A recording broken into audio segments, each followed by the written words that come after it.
दोस्तों, अगर आपको कोई कहे कि आपको 13 दिन तक कुछ भी खाना पीना नहीं है और अपना डेली लाइफ रूटीन फॉलो करना है, तो क्या आप कर पाएंगे? और अगर मैं आपको ये कहूँ कि एक इंडियन सोल्जर जिसने 13 दिन तक कुछ भी खाया पिया नहीं और अपने दुश्मनों से लड़ता रहा, तो क्या आप यकीन करेंगे? सलाम, नमस्कार, सत श्री अकाल दोस्तों। मैं हूँ आपका दोस्त अमित रमाजी कुमार और आज फिर से आप सभी का स्वागत है इस नए एपिसोड में, जिसमें मैं लेके आऊँ आपके लिए एक नई कहानी। दोस्तों, आज की जो कहानी बहुत ज़्यादा ही इंटरेस्टिंग है क्योंकि रियल स्टोरी है। मुझे कहीं से न्यूज़ मिली और मैंने उसको थोड़ा बहुत लिखा है। तो फिर से वही बात, सुनाने का अंदाज थोड़ा सा फिल्मी ही रहेगा। और कहानी के बारे में जैसे मैंने कहा कि एक रियल स्टोरी है। और कहानी का जो नाम है वो है शत्रुघ्न सिंह, जिनकी एक कहानी है। कहानी सुनने के बाद आपके रोंगटे खड़े हो जाएंगे, ये मेरा वादा। और यस, कहानी के अंत में आपको कहानी से सीखने को ज़रूर कुछ ना कुछ ज़रूर मिलेगा। तो कहानी शुरू करने से पहले फिर से वही बात, कहानी को गौर से सुनिएगा, नहीं तो कहानी आपको बिल्कुल भी समझ नहीं आएगी। तो चलिए बिना देर करे कहानी को शुरू करते हैं। दोस्तों, कहानी शुरू होती है कश्मीर से। कहानी में जो वक्त दिखाया गया वो है 1999 का, 1999 कारगिल वॉर। इस वक्त इंडिया और पाकिस्तान के बीच में कारगिल को लेकर लड़ाई चल रही होती है। और कहानी शुरू होती है कश्मीर से, जहाँ पे इंडियन आर्मी का एक कैंप लगा हुआ है और ये करीब जून जुलाई का टाइम दिखाया गया है।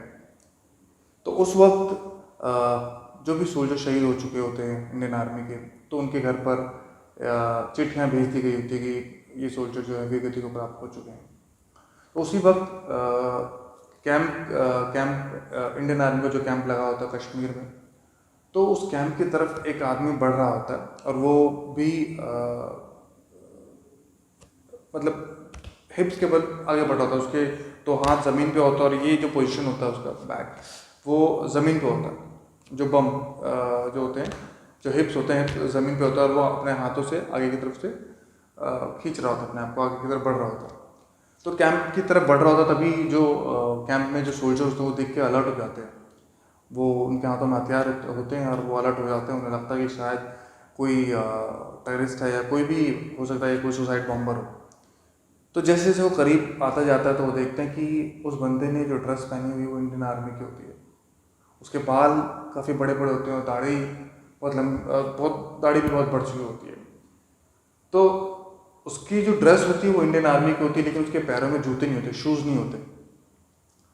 अब जैसे जैसे वो करीब जाता है तो जो सोल्जर्स होते हैं वो भी अलर्ट होते हैं। वो चारों तरफ देखते हैं कि कोई साजिश तो नहीं है, उसकी चेकिंग करते हैं।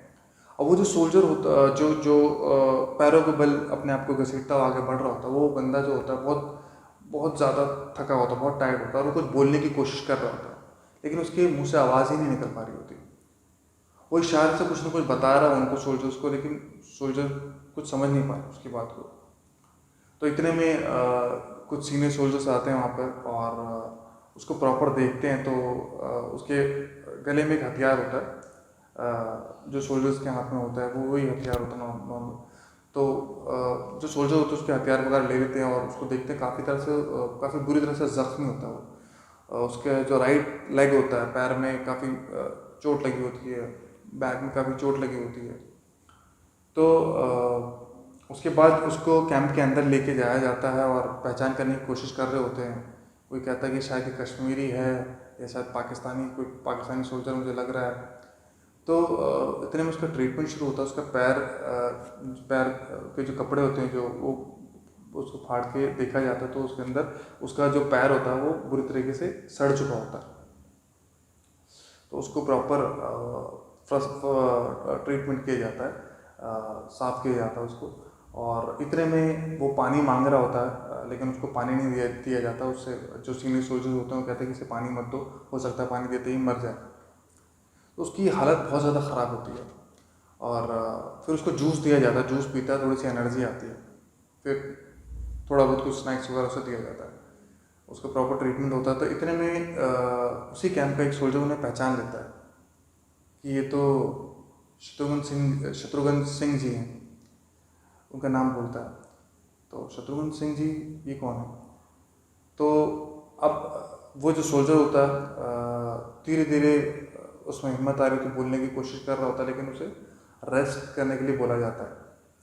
फिर डॉक्टर जो चेकअप करते हैं उनका वो देखते हैं कि इसकी हालत बहुत ज़्यादा ही नाजुक है। तो इतने में वहाँ के जो सोल्जर होते हैं पता लगा रहे होते हैं ये सोल्जर है कौन। तो पता चलता है कि शत्रुघ्न सिंह ये वो सोल्जर है जो शहीद हो चुका है। यानी कि जो वॉर चल रही है करीब 2 हफ्ता पहले ही इंडियन आर्मी के कई जवान शहीद हो चुके थे। उन्हीं में से ये शत्रुघ्न सिंह है। और इनके घर बाकायदा चिट्ठी, जो उस वक्त चिट्ठी भेजी जाती थी, लेटर, तो इन्फॉर्म कर दिया जा चुका होता है कि शत्रुघ्न सिंह जो वो वीरगति को प्राप्त हो गए। तो घर में पूरा मातम वगैरह जो होता है सब कुछ हो चुका होता है। तो अब ये सोल्जर्स जो होते हैं, जब इन्हें पता चलता है ये तो ज़िंदा है, तो सोचते हैं कि इनके घर पे इन्फॉर्म करना चाहिए। तो घर पे इन्फॉर्म करने ही जा रहे थे, तब तक में डॉक्टर उन्हें बोलता है कि इनकी बचने के जो चांसेस बहुत कम लग रहे हैं। फिर भी जो सोल्जर होते हैं, जो सीनियर्स होते हैं, वो बोलते हैं, फिर भी डॉक्टर को बोलते हैं, फिर भी सर देखिए आप अगर कितनी कोशिश कर सकते हैं हम, अगर ये इस हालत में भी यहाँ तक पहुँचा तो ज़रूर कुछ ना कुछ बात हुई। तो उसका ट्रीटमेंट चलता है और धीरे धीरे करके वो होश में आता है और फिर बोलना शुरू करता है। तो उससे पूछा जाता है कि तुम किसकी टीम में थे। वो बाकायदा पता था शत्रुघ्न कि मैं सर्वानंद सर की टीम में था और मैं इस पोस्ट पे था, मैं लीड कर रहा था। तो जो सीनियर्स होते हैं, जो उनसे पूछ रहे होते हैं, भूपेंद्र सिंह उनका नाम होता है, और वो उनसे पूछ रहे होते हैं तो कहते हैं कि, तो भूपेंद्र सिंह उनसे पूछते हैं कि इस पोस्ट पे जितने भी सोल्जर गए थे, या तो वो शहीद हो गए या तो वो इंजर्ड हो गए, घायल हो गए थे, जिन्हें हम वापस ले आए। अगर तुम उस पोस्ट पे थे तो इस बात को करीब 2 हफ्ते हो चुके हैं, ऑलमोस्ट 13 डेज, 13 दिन तक तुम कहाँ थे। अब यहाँ से फ्लैशबैक शुरू होता है। शत्रुघ्न अपनी स्टोरी बताता है कि कश्मीर में एक जगह है बाल्टिन करके, वहाँ पे उनकी पोस्टिंग होती है और कुछ सोल्जर्स वहाँ पे होते हैं। उनको इन्फॉर्मेशन मिली होती है कि यहाँ पे कुछ टेररिस्ट जो हैं इन्होंने कब्जा कर रखा है। तो कुछ सोल्जर की टीम के साथ वहाँ पर होते हैं और शत्रुघ्न जी जो होते हैं उस वक्त वो नायक की पोस्ट पर रहते हैं और अपने सीनियर के साथ रहते हैं, लीड कर रहे होते हैं। तो उन्होंने करीब कई टेररिस्ट को वहाँ पे मारा होता है और वो कोशिश कर रहे होते हैं कि हमें, क्योंकि शत्रुघ्न जी को बताया गया होता है कि उनके हाथ में कुछ इन्फॉर्मेशन लगती है, उनको बताया गया होता है कि ठीक है तुम यहाँ पे वापस आ जाओ इन्फॉर्मेशन लेके। तो जब वो वापस जा रहे थे तभी उनके एक सीनियर्स होते हैं सर्वनंद जी, उन्हें वो बोलते हैं कि हम वापस ज़रूर जाएंगे, लेकिन अपना जो हमारा मिशन है उसको ख़त्म करके जाएंगे, क्योंकि वहाँ पे कुछ टेररिस्ट और आ चुके होते हैं। तो यहाँ से फिर फायरिंग शुरू हो जाती है, वहाँ से भी रिटेलिएट किया जाता है। तो इंडियन आर्मी के जो सोल्जर्स होते हैं वो कई टेररिस्ट को मार चुके थे, लेकिन वहाँ से उन टेररिस्ट को सपोर्ट करने के लिए पाकिस्तान के सोल्जर्स भी आ चुके होते हैं। वहाँ से भी रिटेलिएट किया जाता है और एक एक करके इंडियन सोल्जर्स भी शहीद होते जाते हैं, कई घायल होते जाते हैं, कई इंजर्ड हो जाते हैं। तो उन्हें पता चल चुका होता है कि हमारी जो टीम है वो कम होती जा रही है और पाकिस्तानी सोल्जर्स काफ़ी ज़्यादा संख्या में आगे बढ़ रहे होते हैं। तो जो इंजर्ड हो गए होते हैं वो अपनी टीम को इन्फॉर्म कर रहे होते हैं, वो बैकआउट होते हैं, पीछे जाते हैं और अपनी टीम को इन्फॉर्म करते हैं। और शत्रुघ्न जी जो हैं वो लीड कर रहे होते हैं, तो वो आगे की तरफ बढ़ते हैं, वो एक अलग ही रास्ते पे निकल पड़ते हैं। यानी कि अगर इस तरफ से दोनों फायरिंग कर रहे हैं तो वो अलग ही जगह बना के निकलते हैं दुश्मन के एरिया में जाने के लिए। तो जैसे ही वो आगे की तरफ बढ़ते हैं, उनके पैरों में 2 गोली लगती है, राइट लेग पे 2 गोली लगती है और उनके बैक पे गोली लगती है, पीठ पे एक गोली लगती है। तो बुरी तरह से जख्मी हो जाते हैं। उनकी हालत ऐसी हो जाती है कि वो मतलब मूव भी नहीं कर सकते, इतनी बुरी कंडीशन में होते हैं। लेकिन वो जिस तरफ वो गिरते हैं वहाँ पे किसी की नज़र नहीं पड़ती, ना ही इंडियन आर्मी के सोल्जर्स की, ना ही पाकिस्तानी सोल्जर्स की। अब पाकिस्तानी सोल्जर्स आगे की तरफ बढ़ते हैं और इंडियन आर्मी के जो सोल्जर्स होते हैं मोस्टली उस जगह पे ख़त्म हो चुके होते हैं, तो आगे बढ़ रहे होते हैं। अब वक्त बढ़ता जाता है, शाम का वक्त हो जाता है, ऑलमोस्ट वो एरिया जो है पाकिस्तानी सोल्जर्स के अंदर आ चुका होता है। तो जो सोल्जर, इंडियन सोल्जर जो घायल हुए थे, वो अपनी टीम को लेके आ रहे होते हैं, बैकअप लेके आए होते हैं, फिर से फायरिंग स्टार्ट होती है और शत्रुघ्न जी जो होते हैं वो बेहोश की हालत में होते हैं उस वक्त। लेकिन अब उनको होश आ रहा होता है तो उन्हें लगता है कि हाँ मेरी टीम आ चुकी है, मुझे शायद यहाँ से निकाल लिया जाएगा। तो वहाँ पे जो भी सोल्जर घायल होते हैं वहाँ से इंडियन आर्मी उनको लेके जाती है।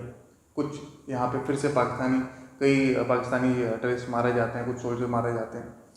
तो उस एरिया पे बहुत ही कम लोग रह जाते हैं, लेकिन अभी भी किसी की नज़र शत्रुघ्न जी पे नहीं पड़ती है। मोस्टली पाकिस्तानी जो सोल्जर्स होते हैं वो उस एरिया को कवर कर चुके होते हैं, वो एरिया पाकिस्तान के अंदर ऑलमोस्ट आ चुका होता है। रात हो जाती है और अंधेरा काफ़ी हो जाता है। तो शत्रुघ्न के माइंड में यही चल रहा होता है कि अब मुझे नहीं लगता कि कोई आएगा, क्योंकि मेरे सारे साथी जा चुके हैं और अगर मैं इनके हाथ लग गया तो भी मर जाऊंगा और यहाँ पे बैठा रहा तो भी मर जाऊंगा।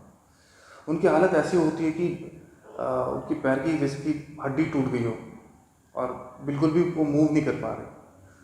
तो अब उस हालत में वो कोशिश करते हैं कि मुझे कैसे भी करके अपनी टीम के पास पहुँचना, उनके कैंप में पहुँचना, अपनी टीम को सपोर्ट करना, उनको इन्फॉर्म करना है।